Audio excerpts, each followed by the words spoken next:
할렐루야. 오늘은 9월 14일 목요일입니다. 오늘도 정시 매일 예배 함께 하시는 성도님들 한 분 한 분 사랑하고 축복합니다. 다 같이 사도신경을 고백하며 예배 자리로 나가겠습니다.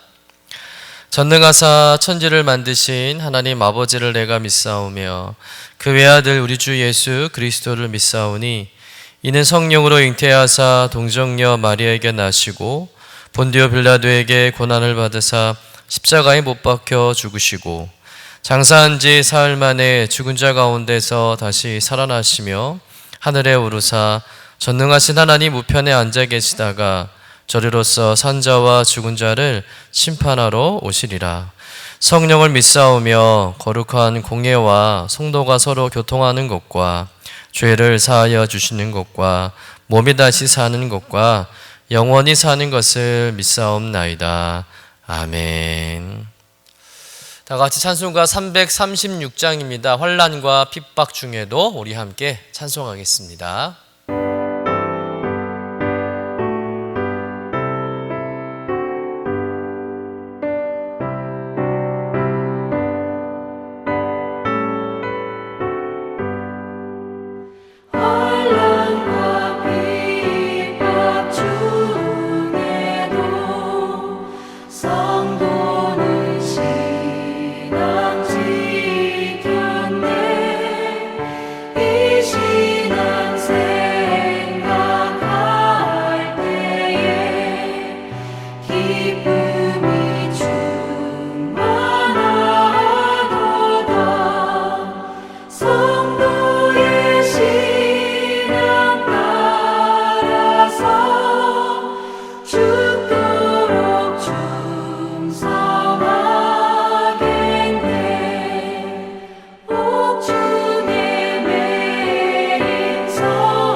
오늘 우리에게 주시는 하나님의 말씀은 히브리서 8장 1절에서 6절까지의 말씀입니다.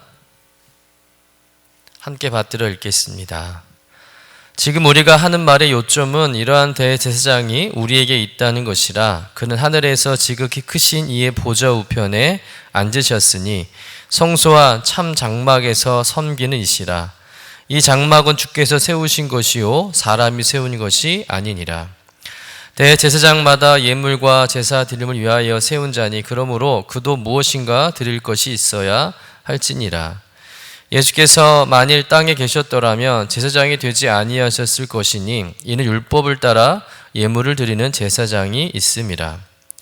그들이 섬기는 것은 하늘에 있는 것의 모형과 그림자라. 모세가 장막을 지으려 할 때에 지시하심을 얻은 것 같으니 이르시되 삼가 모든 것을 산에서 내게 보이던 본을 따라 지으라 하셨느니라.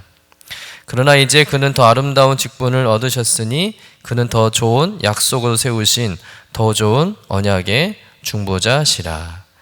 이는 하나님의 말씀입니다. 아멘. 히브리서 기자는 기독교와 유대교를 서로 비교하면서 기독교가 유대교보다 더 우월하다는 것을 변증하며 이제 설명을 하고 있습니다. 그러면 유대교는 어떤 종교입니까? 유일신 여호와 하나님을 믿는 종교죠. 반대로 기독교는 삼일체 하나님을 믿는 종교입니다. 그래서 근본적으로 신관이 다르죠. 또한 유대교는 성전과 제사와 율법이라는 세 가지 기둥을 가지고 있습니다. 그리고 이 성전과 제사와 율법이라는 이 기둥으로 이루어진 종교 시스템의 중심에는 누가 있을까요? 바로 대제사장이 있습니다. 그래서 유대교에서 대제사장의 위치는 굉장히 중요합니다. 그러니까 실제로 대제사장이 모든 역할을 다 한다고 볼 수가 있는 것이죠. 하지만 기독교에서는요, 유대교에서 있는 이 대제사장 제도가 없다는 겁니다. 왜냐하면 기독교에서는 유대교에서처럼 성전에서 대제사장이 인간의 죄를 위해 짐승을 잡고 또 그 피를 들고 하나님께 나아가는 과정이 필요 없기 때문이죠. 그러다 보니 당시 유대인 기독교인들은 유대교를 믿는 동족들에게 너희들은 성전도 없고 제사장도 없고 제사도 없는 자들이라고 비난당하고 멸시를 당했습니다.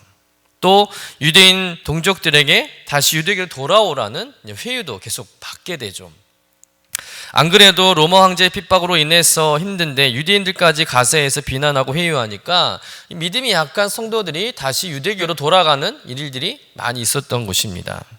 이런 안타까운 상황을 보면서 히브리 기자는 우리에게는 유대교의 대제사장보다 더 뛰어나시고 또 모든 것을 초월하시는 완전한 대제사장이신 예수 그리스도가 있다라고 오늘 말씀을 통해서 강조하고 또 권면하고 있는 것이죠. 어떤 면에서 그럴까요? 여러분, 우리가 잘 알다시피 구약시대의 대제사장들은 1년에 한 번씩 성소에 들어가서 휘장을 걷고 지성소 안으로 들어갑니다. 그 지성소 안으로 들어가서 희생제물의 피를 통해서 이제 속죄함을 얻게 되는 것이죠. 결국 대제사장을 통해서만 인간의 죄가 사함을 받게 되는 거예요. 그런데 예수님이 오신 이후로 우리는 유대교에서 말하는 대제사장이 필요 없게 됐습니다. 여러분, 기독교는 대제사장이 존재할 이유가 없게 된 것이죠. 왜냐하면 예수님께서 십자가에 달려 죽으실 때 성소 휘장이 위에서 아래로 찢어진 일이 있었습니다. 여러분, 휘장이 찢어졌다는 것은 두 가지 의미가 있는데요. 첫째는 뭐냐면 하나님의 보좌 앞에 나아가는 길이 활짝 열려졌다는 거예요. 다시 말해서 구약에서 하나님을 만나러 가는 것은 오직 대제사장을 통해서만 가능했죠. 또 죄사함 역시 오직 대제사장을 통해서만 죄사함을 얻을 수가 있었습니다. 그러나 예수 그리스도가 이 땅에 오신 이후, 그분께 십자가에서 달려 죽으신 이후에는 예수 그리스도를 믿는 자는 누구나가 다 하나님의 보좌 앞에 나갈 수 있는 길이 열려진 겁니다. 또한 죄사함도 마찬가지죠. 예수 그리스도의 보혈을 의지해서 누구나가 다 죄사함을 얻게 되는 줄로 믿습니다. 새로운 그런 속죄와 또 하나님께 나아가는 길이 열려진 것이죠. 두 번째로 회장이 찢어진 것은 이제 모형의 시대는 끝났다는 겁니다. 즉 예수님께서 진정한 속죄를 이루셨고 예수님이 진정한 대제사장이 되었음을 증거한다는 것이죠. 여러분, 예수님께서 우리 죄를 대신에 흘려주신 그 보혈을 의지할 때 굳이 성전이 아니어도 제사가 아니어도 용서를 받을 수 있는 그런 새로운 길이 열려진 겁니다. 그렇다고 예수님께서 오셨다고 해서 대제사장의 기능과 의미가 사라졌을까요? 그렇지는 않습니다. 오히려 예수님은 구약의 대제사장보다 더 완벽한 속죄의 길을 여셨습니다. 하나님과 인간의 완전한 중보자의 역할, 즉 완전한 대제사장의 역할을 감당하신 분이 바로 예수 그리스도라는 거예요. 예수님은 여전히 구약 유대교에서의 대제사장의 역할을 하고 계신 겁니다. 비록 유대교처럼 성전에서 양을 잡고 피를 뿌리는 일은 하지 않았을 뿐이지 오히려 그보다 더 완벽한 죄사함의 방법을 통해서 죄인이 하나님께 나아가는 길을 열어놓으셨는 줄로 믿습니다. 즉 예수님은 인간과 하나님 사이를 연결하는 대제사장으로서 조금도 부족함이나 흠이 없는 완전한 대제사장으로 그 역할을 감당하신다는 거죠.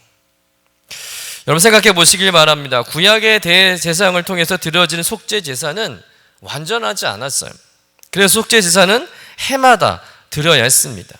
즉 구약의 속죄 제사는 임시적이고 그림자였다는 거예요. 구약의 속죄 제사는 바로 장차 참된 대제사장이 와서 완전한 속죄 제사를 드릴 것을 보여준 모형과 같은 것입니다. 우리 함께 5절 말씀 읽어보도록 하겠습니다. 그들이 섬기는 것은 하늘에 있는 것의 모형과 그림자라. 모세가 장막을 지으려 할 때에 지시하심을 얻음과 같으니 이르시되 삼가 모든 것을 산에서 내게 보이던 본을 따라 지으라 하셨느니라. 하나님께서 모세를 통해 짓게 한 성막은 결국 하늘에 있는 것의 모형이고 그림자라는 거예요. 즉 성막이 완성된 것이 아니라는 것이죠. 최종의 것이 아니라는 것입니다. 그리고 그 성막을 완성시키기 위해서 하나님께서 메시아를 보내주시겠다고 약속하셨는데 때가 참에 그 약속한 메시아 완전한 대제사장이 오셨는데 그분이 바로 예수 그리스도시고 그분께서 성막을 초월하시며 인간의 죄를 속죄하는 완벽한 방법을 이루신 것이죠. 여러분, 예수님은 거룩하고 악이 없고 흠이 없는 완전한 존재로 자신의 몸을 제물로 드려서 단번에 모든 속죄의 제사를 완결하신 분인 줄로 믿습니다. 그러므로 인해서 다시 반복해서 대속의 제사를 드릴 필요가 없게 된 것이죠. 예수께서 이루신 속죄는 유대교에서 행하는 속죄하고는 질적으로 차원이 다른 속죄라는 거예요.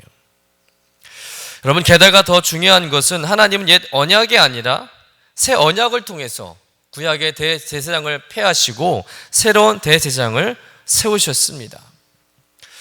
여러분, 대제사장들은 옛 언약 안에서 하나님과 이스라엘 백성들을 중재해 지성소에서 속죄 사역을 수행함으로 하나님과 언약 관계를 유지하고 살아가도록 그렇게 역할을 감당했습니다. 그러나 이스라엘 백성들이 스스로 우상을 섬김으로 인해서 하나님과 그 언약이 깨지게 되죠. 파기되게 됩니다. 그런데 그 언약 관계가 파기될 때 대제사장으로 사역으로 하나님의 진노를 막을 수가 없었다는 거예요. 결국 구약의 대제사장은 실패했다는 것이죠. 아무런 역할을 하지 못했다는 겁니다.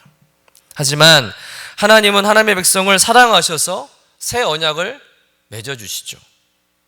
그리고 그 새 언약은 돌판에 새겨지는 것이 아니라 우리의 마음판에 새겨졌는 줄로 믿습니다. 우리 내면에서부터 하나님의 뜻을 살고자 하는 그런 마음을 주셔서 하나님의 뜻대로 살게 하시는 것이죠.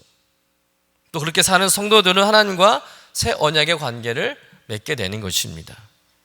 이 새 언약을 성취하고 연결하는 새로운 대제사장이 나타나셨는데 그분이 바로 예수 그리스도라는 거예요.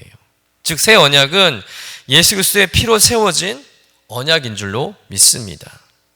이 새 언약에 의해서 완전한 대제사장으로 오신 예수님의 속죄 사역은 영원한 속죄의 사역이라는 것이죠. 하나님과 인간 사이를 화목하게 하시고 또 예수 그리스도의 십자가로 인해서 하나님과 인간은 절대 분리되는 일이 다시는 일어나지 않게 된 것입니다. 그러므로 예수님의 대제사장의 사역은 결코 실패하지 않는 것이죠. 그러니 여러분, 유대교가 아무리 좋을지라도 또 기독교인으로서 아무리 많은 핍박을 받는다 할지라도 굳이 유대교보다 더 좋은 언약의 중보자가 있는 기독교를 버리고 유대교로 돌아간다는 것은 참으로 어리석은 일이라는 거예요. 오늘 6절 말씀 같이 한번 읽어보도록 하겠습니다.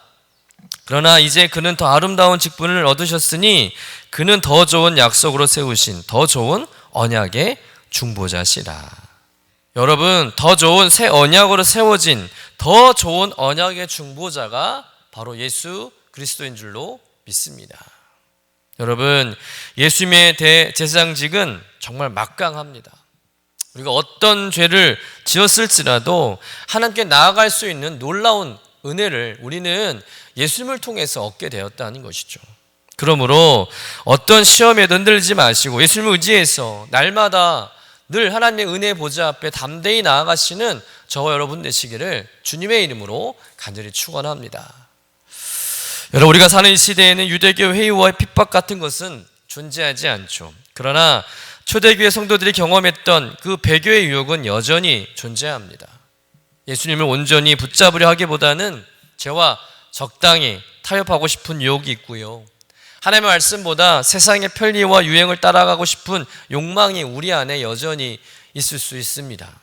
어쩌면 유대인들의 공격보다 더 치명적이고 무서운 공격이 늘 우리 주변에 있는 것이죠.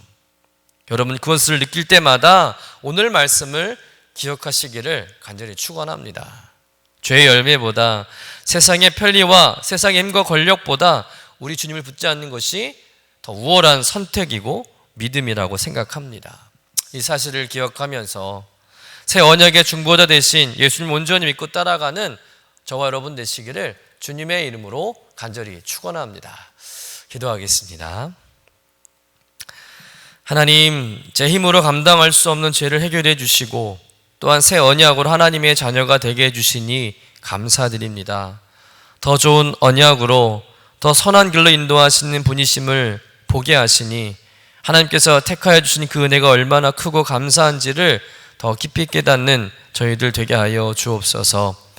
완전한 대제사장으로 대속 사역을 완전히 이루시고 지금도 하늘에서 우리를 위하여 중보하시는 예수님을 믿고 의지하며 살아가는 신앙 되게 하여 주옵소서.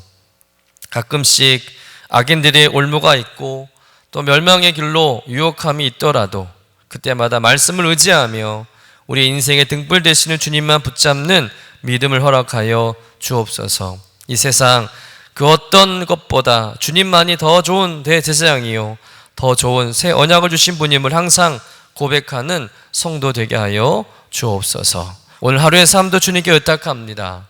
우리와 친히 동행하시고 우리를 보호하여 주시옵소서. 감사드리며 거룩하신 예수님의 이름으로 기도드립니다. 아멘. 하늘에 계신 우리 아버지여, 이름이 거룩히 여김을 받으시오며 나라가 임하시오며 뜻이 하늘에서 이루어진 것 같이 땅에서도 이루어지이다.